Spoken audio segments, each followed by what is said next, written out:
Bismillahirrahmanirrahim. Assalamualaikum warahmatullahi wabarakatuh. Apa khabar semua murid-murid darjah 4 Sayyidina Ali? Ustaz doakan murid-murid Ustaz darjah 4 Sayyidina Ali masih lagi diberi kesihatan oleh Allah Subhanahu wa taala. Alhamdulillah. Baik murid-murid, InsyaAllah pada minggu ini kita akan mempelajari subjek akhlak untuk pelajaran yang ketujuh, iaitu sifat mahmudah. Jadi yang menonton video Ustaz pada hari ini, Ustaz minta semua keluarkan buku teks akhlak dan buka muka surat 38 ya. Muka surat 38 buku teks akhlak. Okey, baik. Minggu ini kita akan mempelajari tajuk yang baru, iaitu pelajaran yang ketujuh, sifat mahmudah. Apa dia sifat mahmudah? Sifat mahmudah ni dalam bahasa Arab. Kalau dalam bahasa Melayu kita, sifat mahmudah ini ialah sifat yang terpuji. Sifat yang baik, sifat yang terpuji. Bila orang tengok je, orang akan puji. Itulah lebih kurang maksud sifat terpuji ni. Sifat yang disukai oleh Allah Subhanahu Wa Taala, disukai oleh Rasul dan juga manusia. Itulah sifat mahmudah. Okey, dalam tajuk ini, dalam tajuk sifat mahmudah ni dia banyak pecahan. Jadi untuk unit yang pertama dalam tajuk sifat mahmudah, murid-murid akan mempelajari tajuk yang kecilnya. Unit yang pertama iaitu taubat. Okey, dalam tajuk taubat ini, apa yang kamu akan dapat nanti bila belajar tajuk taubat? Yang pertama ditulis kat sini, tengok ya. Di akhir pembelajaran murid dapat apa? Menyebut pengertian taubat. Orang tanya apa benda taubat tu? Jadi bila awak dah belajar, insya-Allah awak boleh sebut apa dia pengertian taubat. Dan yang kedua, murid-murid membaca dalil taubat. Dalil taubat. Dalil tu ayat Al-Quran. Allah Taala suruh manusia ni bertaubat jika melakukan dosa ataupun kesalahan pada Allah Subhanahu Wa Taala. Jadi Allah Taala perintahkan kita untuk taubat, ada dalil Al-Quran. Yang ketiga, menyenaraikan cara-cara taubat. Bila kita nak bertaubat, kita dah buat kesalahan, macam mana cara kita nak bertaubat dengan Allah Subhanahu Wa Taala. Yang keempat, menyebut fadilat taubat. Apa kelebihan orang yang bertaubat bila melakukan kesalahan. Dan yang kelima, menyebut akibat tidak bertaubat. Apa akibat bila orang dah lakukan kesalahan pada Allah Subhanahu Wa Taala, maka dia tidak bertaubat, dia tidak memohon ampun kepada Allah Subhanahu Wa Taala. Jadi murid-murid, kelima-lima item ini akan kita pelajari dalam tajuk sifat mahmudah. Tajuk yang pertama, unit 1, taubat. Okey, bila kita bercakap mengenai taubat, bila kita nak pelajari tajuk taubat, mesti kita tertanya-tanya, taubat ni apa dia Ustaz? Bukan ubat taubat. Tengok betul-betul. Pengertian taubat. Taubat ni apa dia? Jom kita lihat.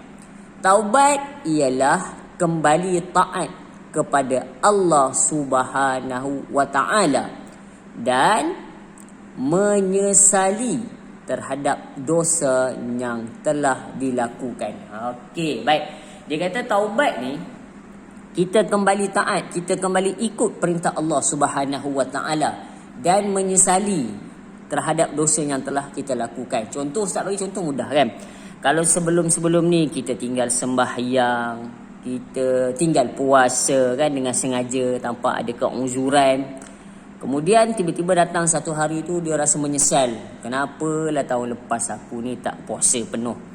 Kenapalah hari semalam ataupun hari ini aku tak sembahyang cukup 5 waktu? Dia akan timbul perasaan macam tu. Jadi bila dia timbul perasaan macam tu, dia nak, dalam niat dia pun terniat dalam hati dia, esok aku nak sembahyang cukup 5 waktu.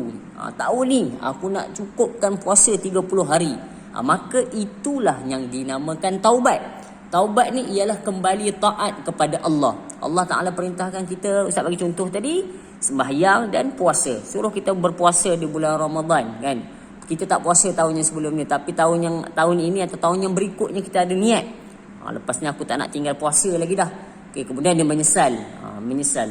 Kenapalah tahun lepas tak puasa penuh kan. Tak ada apa-apa keuzuran, tak puasa penuh. Tak ada apa-apa keuzuran, tak sembahyang penuh kan. Okey. Jadi taubat ni bila kita langgar perintah Allah, tiba-tiba terdetik dalam hati kita rasa insaf, kan? Jadi taubat ni nak dimudahkan, dia kata apa? Taubat ialah kembali taat kepada Allah, ikut perintah Allah balik, kemudian menyesali, insaf terhadap dosa yang telah dia lakukan. Dosa-dosa yang lalu lah, dia tinggal sembahyang, dia tinggal puasa, insaf dalam hati dia, tak nak lagi dah tinggal puasa. Jadi tahun depan niat, aku nak puasa cukup untuk bulan Ramadan ni. Okey, itulah bahasa mudahnya untuk taubat. Okey, seterusnya kita lihat di muka surat 39 ya. Murid-murid buka pula muka surat 39. Okey, muka surat 39 ya, lihat buku teks akhlak. Muka surat 39 ni dinyatakan di sini ialah dalil taubat. Apa buktinya?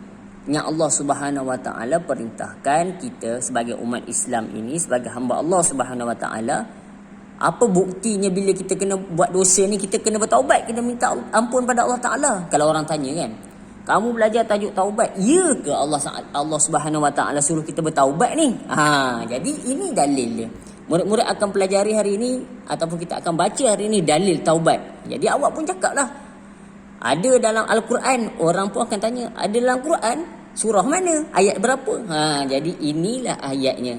Ayat yang menyuruh manusia bertaubat bila melakukan kesalahan kepada Allah Subhanahu Wa Taala. Baik murid-murid, jom kita baca firman Allah Subhanahu Wa Taala. A'udzubillahi minasyaitonir rajim. Ya ayyuhalladzina amanu tubu ilallahi taubatan nasuha, hinggalah akhir ayat. Okey, daripada surah Tahrim ayat yang ke-8. Apa maksud dia? Allah kata apa dalam Al-Quran?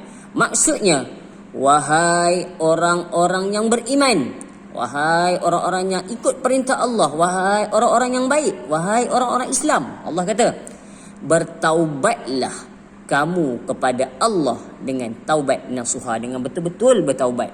Okey, jadi Allah Taala perintahkan kita bila buat apa kesalahan, langgar perintah Allah Subhanahu Wa Taala, langgar larangan Allah Subhanahu Wa Taala, okey, Allah Taala suruh puasa, suruh hormat ibu bapa, suruh bayar zakat dan sebagainya, benda-benda yang baiklah.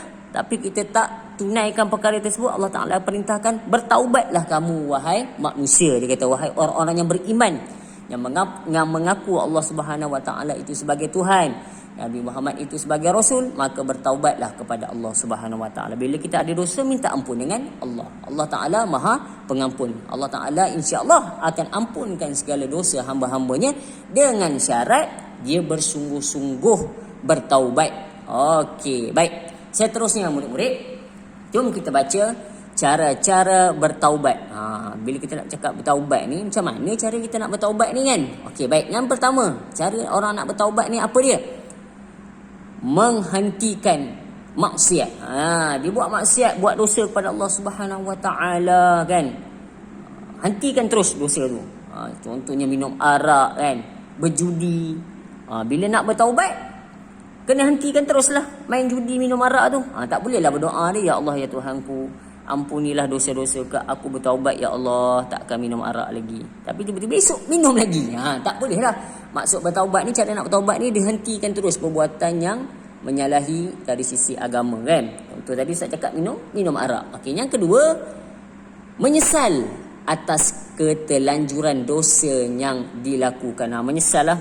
Menyesal, astaghfirullahalazim, semalam aku main judi. Astaghfirullahalazim, semalam tak sembahyang. Okey, menyesal. Hari ni aku nak sembahyang ni, semalam tak sembahyang. Dia menyesali apa yang ketelanjuran dosa-dosa yang telah dilakukan. Yang ketiga, bersungguh-sungguh tidak akan mengulangi dosa. Bersungguh-sungguh, lepas ni aku tak akan minum arak lagi.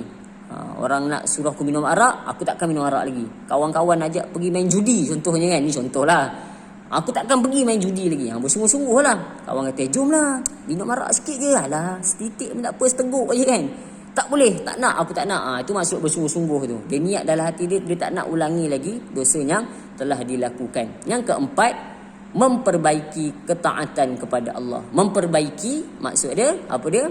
Kalau sebelum-sebelum ni, dia banyak lakukan dosa, dia perbaiki ketaatan tu, dia buat banyak benda yang baik. Banyak bersedekah, banyak baca Al-Quran, buat solat-solat sunat. Selain pada solat wajib, solat sunat pun dia buat. Itu memperbaiki ketaatan kepada Allah Subhanahu Wa Taala. Maksudnya banyakkan lagi lah amalan-amalan yang baik. Kalau sebelum ni jarang-jarang sedekah, seminggu sekali je sedekah, kan?